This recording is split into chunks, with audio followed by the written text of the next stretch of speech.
بسم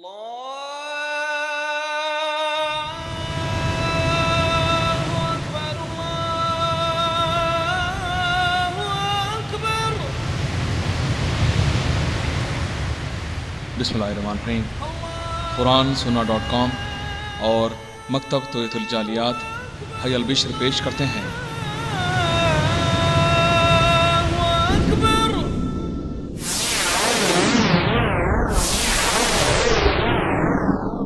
تیسرا سالانہ دعوتی و تبلیغی اجلاس۔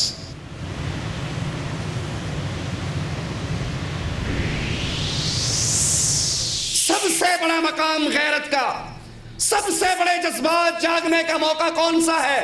جب اللہ اور اس کے رسول پر حرف آئے، جب اللہ اور اس کے رسول کی شریعت کو پامال کیا جائے۔ اہل ایمان کبھی برداشت نہیں کیا کرتے۔ لیکن اس مقام پر صاحب استقامت بننے کے لیے ضروری ہوتا ہے کہ آدمی ان سارے تقاضوں کو ٹھکرا کر اللہ تبارک و تعالیٰ کے مطلوب اور مقصود کو پورا کرے۔ تو اس لیے حضرت یوسف علیہ السلام یہاں اس بات کا ثبوت دیتے ہیں کہ صاحب استقامت وہی ہوتا ہے جو اپنے نفس کی خواہشات کو بھی ٹھکرا دیتا ہے۔ ہم اللہ کی اسماء و صفات پر ایمان لاتے ہیں، وہ کیسی ہیں؟ جیسے اللہ کے شایان شان ہیں ویسی اللہ کی صفات ہیں۔ ہم اس کے معنی جانتے ہیں، اس کی کیفیت نہیں جانتے۔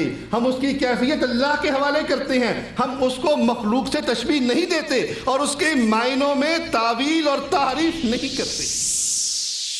اس ایک روزہ اجلاس کے تیسرے مقرر ہیں فضیلت الشیخ سید توصیف الرحمن راشدی حفظہ اللہ، اور درس کا عنوان ہے غیرت کا فقدان۔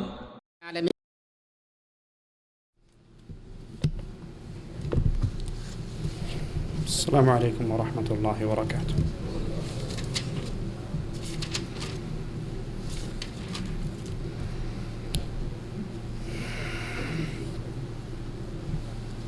ان الحمد للہ نحمده ونصلی علی رسولہ الکریم۔ اعوذ باللہ من الشیطان الرجیم، بسم اللہ الرحمن الرحیم۔ قل هو اللہ احد اللہ الصمد لم یلد ولم یولد ولم یکن له کفوا احد۔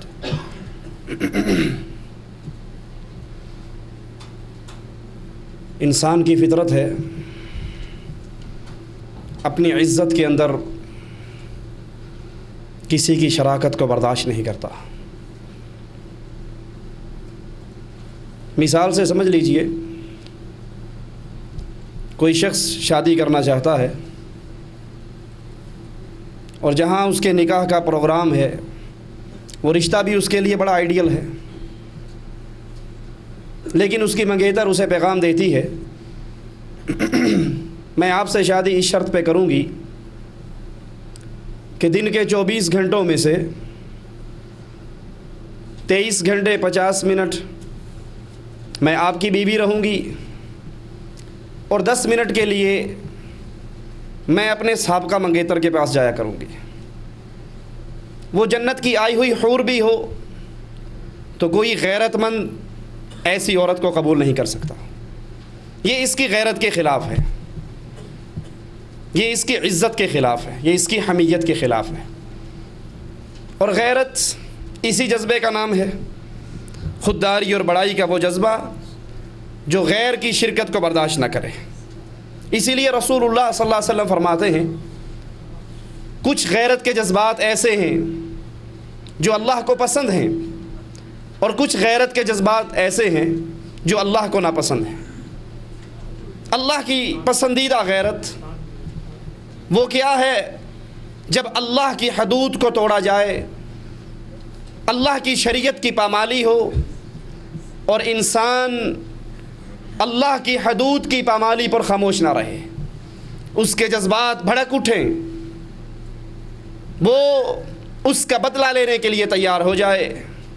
اسی لیے رسول اللہ صلی اللہ علیہ وسلم کو یہ بات پہنچائی گئی کہ حضرت سعد کہتے ہیں اگر میں اپنی بیوی کے ساتھ کسی اور مرد کو دیکھ لوں، اللہ کی قسم میں دونوں کی گردنوں کو کاٹ ڈالوں۔ رسول اللہ صلی اللہ علیہ وسلم نے فرمایا تم سعد کی غیرت پہ تعجب نہ کرو، انا اغیر من سعد، محمد کی غیرت سعد سے بھی زیادہ ہے صلی اللہ علیہ وسلم، اور اللہ رب العزت کی غیرت محمد الرسول اللہ کی غیرت سے بھی زیادہ ہے۔ یہ فطرت ہے انسان کی، اور صرف انسان ہی نہیں، یہ فطرت جانوروں اور حیوان کے اندر بھی موجود ہے۔ عمر بن میمون رضی اللہ عنہ وارضا روایت فرماتے ہیں، صحیح بخاری کے اندر یہ حدیث ہے جس کی شرح تفصیل سے فتح الباری کے اندر موجود ہے، کہ یمن کے علاقے کے اندر میں بکریاں چرا رہا، اچانک کیا دیکھتا ہوں ایک باندر اور بندریا آئے، بندریا کا ہاتھ باندر نے اپنے سر کے نیچے رکھا اور سو گیا۔ تھوڑی دیر کے بعد ایک پستہ قد کا جانور آیا، باندر آیا، اس نے اس کو پہلے پتھر مار کے جگایا اور پھر آنکھ کے اشارے سے اپنے پاس بلایا، اور ایک اوٹ میں ہو کر انہوں نے بدکاری کی، زنا کیا، میں ان کو دیکھتا رہا۔ اس کے بعد وہ بندریا واپس آئی اور واپس آ کے اپنے ہاتھ کو دوبارہ اس باندر کے سر کے نیچے دے کر لیٹنے کی آہستہ سے کوشش کرنے لگی کہ وہ باندر ہڑبڑا کر اٹھ بیٹھا اور اس کی بو سونگھ کر زور زور سے چیخنے لگا۔ اس کی چیخ و پکار کو سن کر قرب و جوار سے کئی باندر اکٹھے ہو گئے اور اس کی طرف اشارہ کر رہا ہے، چیخ رہا ہے۔ وہ باندر پھیل گئے وادی کے اندر، بالآخر اس پستہ قد کے ثانی باندر کو تلاش کیا، پکڑ کر لائے، اور پھر انہوں نے ساروں نے مل کر اس بندریا کو اور باندر کو ایک گڑھے میں دفن کیا اور پتھر مار مار کے رجم کیا۔ عمر بن میمون کہتے ہیں میں نے بھی ان کے ساتھ ایک پتھر مارا۔ یہ جانور کی غیرت ہے، اور انسان کی غیرت اس کا کیا کہنا؟ انسان کی غیرت، اس کی فطرت اپنی عزت میں اللہ کی حدود کی پامالی پہ صبر نہیں کیا کرتی۔ اسی لیے حضرت عائشہ رضی اللہ تعالی عنہا فرماتی ہیں رسول اللہ صلی اللہ علیہ وسلم نے اپنی ذات کے لیے کبھی انتقام نہیں لیا، کبھی انتقام نہیں لیا۔ طائف والوں نے پتھر مارے، طائف والوں نے آپ کو مار مار کر لہو لہان کر دیا، فرشتوں نے آ کر کہا اجازت دیجئے ان پہاڑوں کو اٹھا کر اس بستی کو پیس ڈالیں۔ آپ نے کہا نہیں، مجھے اللہ سے امید ہے یہ نہ صحیح ان کی نسلوں سے نکلنے والی اولاد ضرور لا الہ الا اللہ کے اقرار کرے گی۔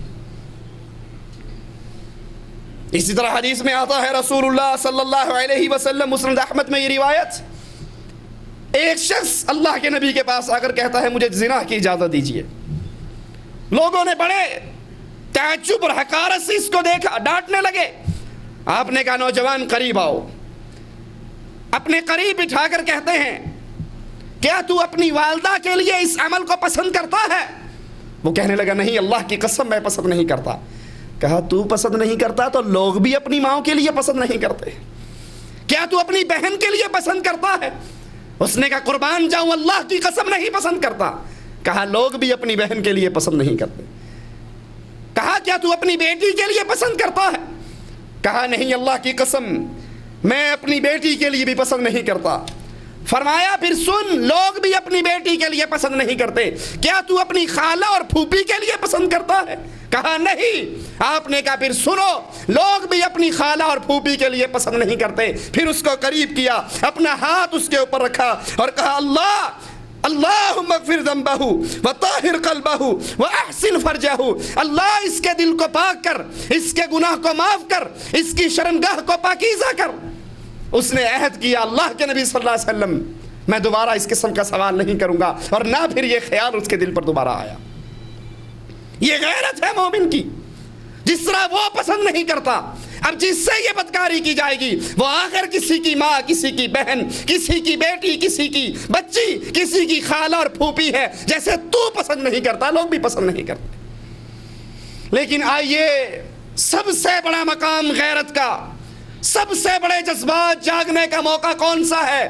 جب اللہ اور اس کے رسول پر حرف آئے، جب اللہ اور اس کے رسول کی شریعت کو پامال کیا جائے۔ اہل ایمان کبھی برداشت نہیں کیا کرتے۔ جس کے بے بہا قصص اللہ کے نبی صلی اللہ علیہ وسلم کی سیرت ہمیں بتاتی ہے۔ کعب بن اشرف یہودی مالدار، بدر کے اندر جب مسلمانوں کو بہترین فتح ہوئی، یہ اللہ کا دشمن برداشت نہ کر سکا۔